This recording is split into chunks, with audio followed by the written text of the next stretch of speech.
awarded the Botham Judge family $90.3 million. $98.6 million. 98, excuse me. Get- Mr. Yes, Rab, sir. Mr. Son Rab here. All right. All Our right, faithful thank you. Dallas News provider Yes. let us know and assures that this family is about to be awarded. This is a wonderful blessing, but nothing will take away the pain That's that has right. been damaged to this family from That's losing right. their son. Mr. Rab, you want to say a few things? Just watch us on Fox 4 Fox That's 4. right. News. Yes, Tune sir.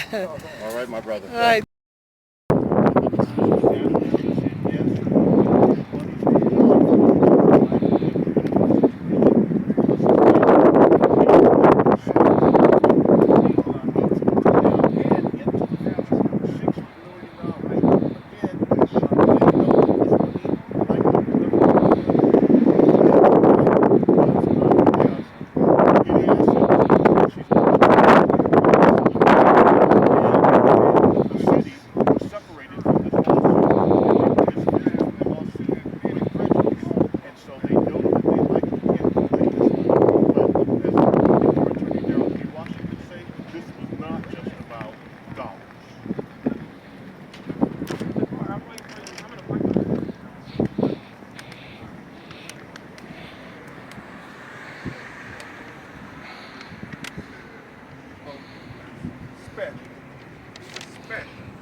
I already asked my question too.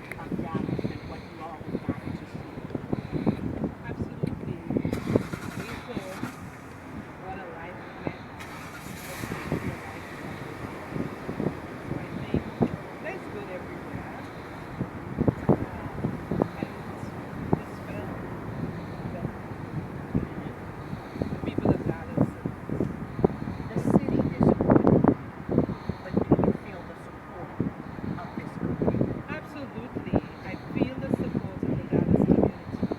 From the day I flew in here on September 7th, there were already protests, vigils, all sorts of things. So I feel the warmth of the community, but the institutions within that city that is opposed to them.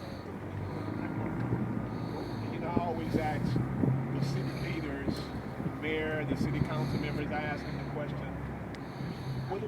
what if it was their child? How would they feel?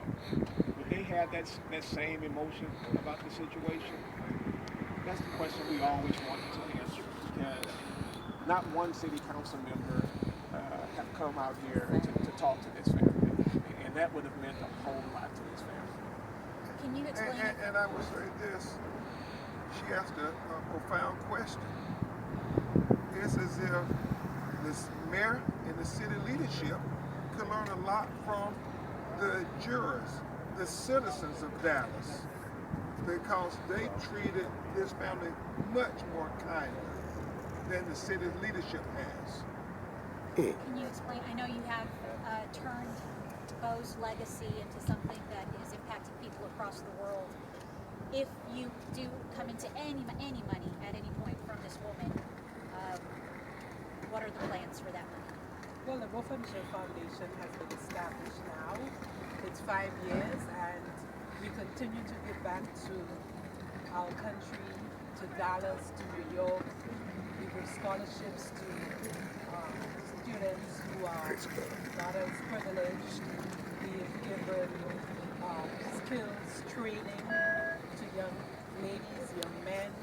We look after the delinquent boys center, orphanage, and the senior citizens' homes, homeless shelters. So whatever we do is to follow, continue Botham's legacy, and for me, that's my labor of love. So if you see a smile on my face when you ask me that question, it's because that's what I want to do going forward. And so whatever funds that we have, we diverted to helping others. That is where both of them started. It didn't start from us. That's what he did while he was in school. Botham drove me. The first day that I got to Dallas in 2016, he drove me around and showed me a park that had homeless people. And he said, "Mommy, I wish I could take all statue on his house. And so we want to continue on this because it's rich, it's positive, and it's one that will make the world better. Amen. Amen. I know you said it doesn't matter and the money is not important, but for people who don't understand how the process works, at least for the attorneys, what would getting this money look like versus prison and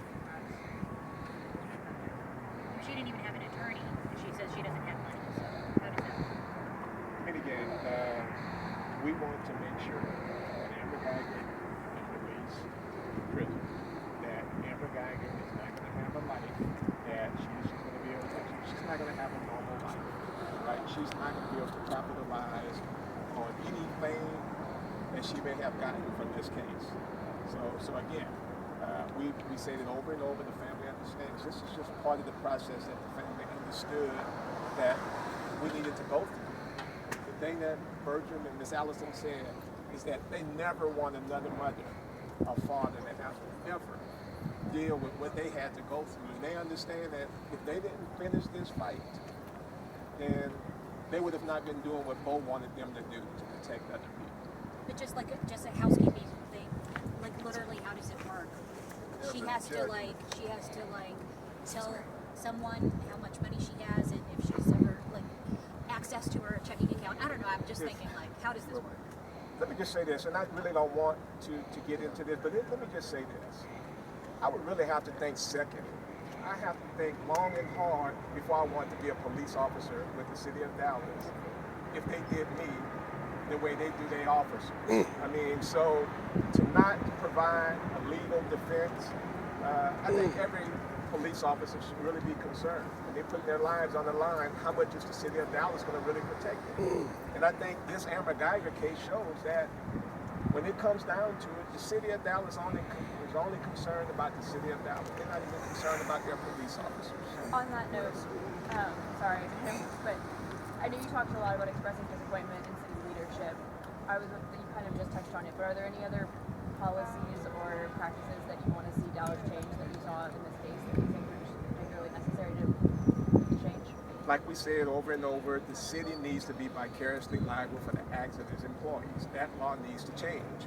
Because if it was any other private organization or public organization and their employees harm somebody during the course and scope of their duties, that organization would be vicariously liable. So until we get those laws changed, then the city of Dallas has absolutely zero incentives to make sure that they're putting the right police officers on the street.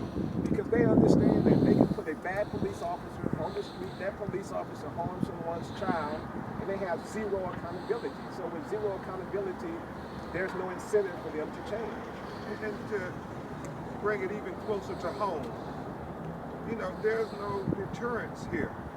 And today, it was Bertram and Allison's child.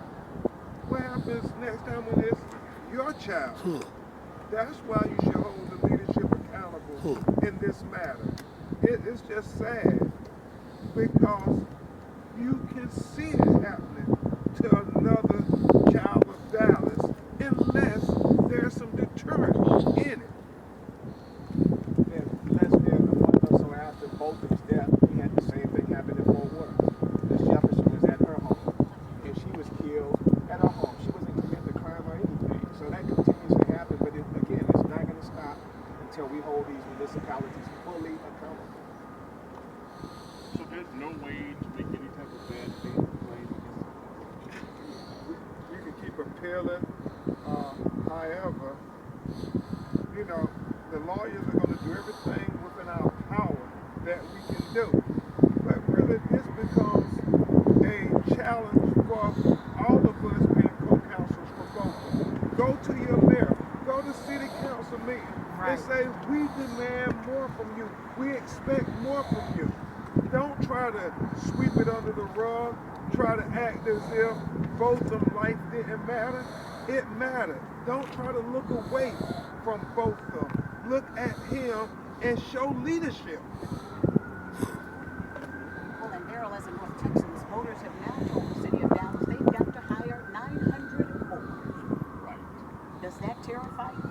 It scares me, and it should scare everybody, because having to hire 900 more police officers means that they're just going to go out there, they're just looking at numbers. They're not concerned about whether this person is qualified. They're not, we know. Amber Geiger, if you look at the text messages that she was sending on the day that she killed Beaufort, you know that Amber Geiger was dealing with mental issues. We know that Amber Geiger was involved in another shooting incident. Look at her records and find out, did the city of Dallas require her to go through any type of mental health counseling? So this is going to be an issue with 900 more police officers on the street. That's scary. It really becomes scary.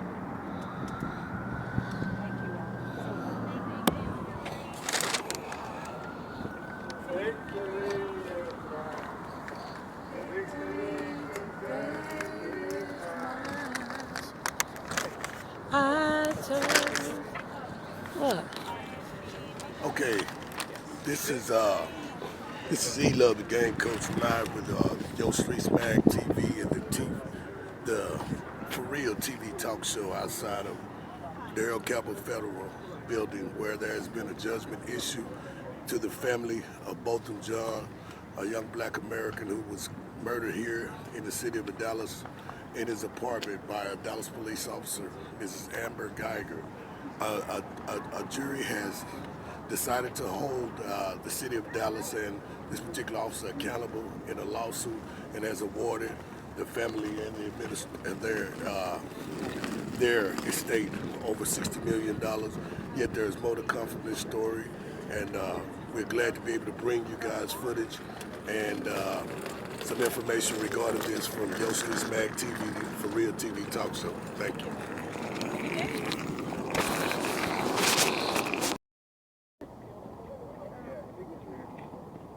This is for Miss Allison.